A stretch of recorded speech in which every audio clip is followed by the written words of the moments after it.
Lynn, this is another question from yesterday's gathering. Mr. LaRouche,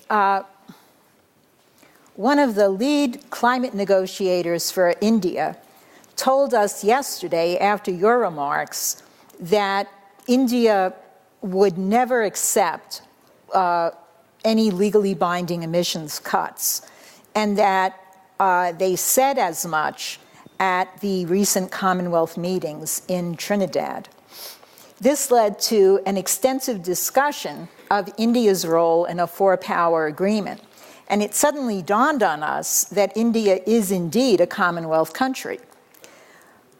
Since you are undoubtedly aware of that when you included India in the four-power arrangement, I was wondering if you would say a little bit about what this implies for the Commonwealth overall. Would India be forced to withdraw from the Commonwealth in order to participate, and what would that do to the prospects of the continued existence of the Commonwealth? This is precisely why I have talked about the four-power agreement. You have to get India involved in it, and you can't do it unless Russia and China first agree and the United States supports it. Right? Under those conditions, yes, and you're talking about breaking up the Commonwealth? Of course you're talking about breaking up the Commonwealth.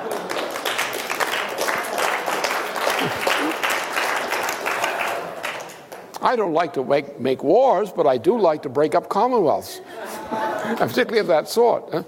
No, and if the United States supports Russia and China on the policy I've outlined, the Indians will come along because their interest. Now, let's take another case. It's not just India. How about Canada? How about Australia? Australia is not, the key thing is to look at the Copenhagen program. Who's for the Copenhagen program and who's against it? India is against it. India cannot tolerate it. It is Commonwealth policy. India cannot tolerate Commonwealth policy. Australia cannot tolerate this policy of the Commonwealth. Canada cannot tolerate it. Look at Canada. What's Canada? Canada has an Arctic region which is comparable in some respects to Alaska and Siberia. It has large resources. I mean, look at the map of the world. Where are the planets, where are the landed area of the planet located? It concentrates, gathers around the North Pole, where it looks out to the universe. And down in the south part, you've got all this watery area, which trickles down to this little thing in Argentina, Tierra del Fuego, and there's not, except for the fine mineral deposits in the southern part of Argentina, there's not too much down there, not much population and so forth. Maybe some Indians, a few people. So we have a common syndrome in terms of potential.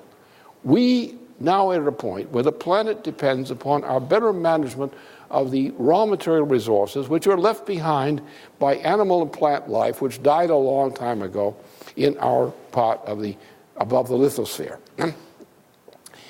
And therefore, we've come to the point that we have to increase our energy flux density in production, and we have to look more to the development of some of the raw material resources, mineral types and so forth, which are located in these areas which tend to be toward the North Pole and toward the south, like the southern shield of Africa.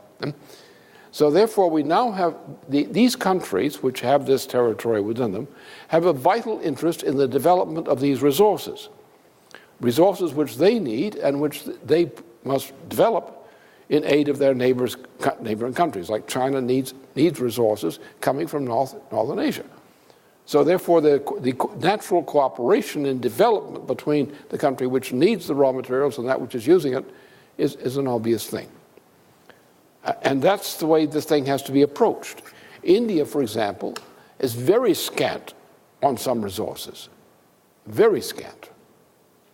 India cannot succeed without cooperation with nations which are going to supply a certain kind of large resources for them, or development of that. So therefore, it's the vital interests of India, as of Australia, for complementary reasons, not the same reasons, complementary reasons, and Canada not to be put under what the Queen has proposed, not to this environmental nonsense. And since it's all a lie anyway, that has to be taken into account.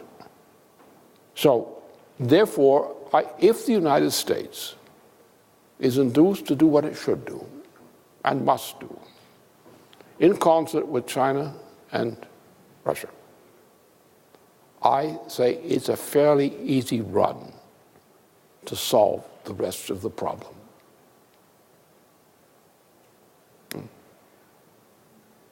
I don't think any government in the world could long withstand, if I have a hand in it, what I would suggest our friends in Russia, China, India, and others should do. I don't think anybody could stand up to it. And I'm determined, if I'm still alive, to make sure that happens.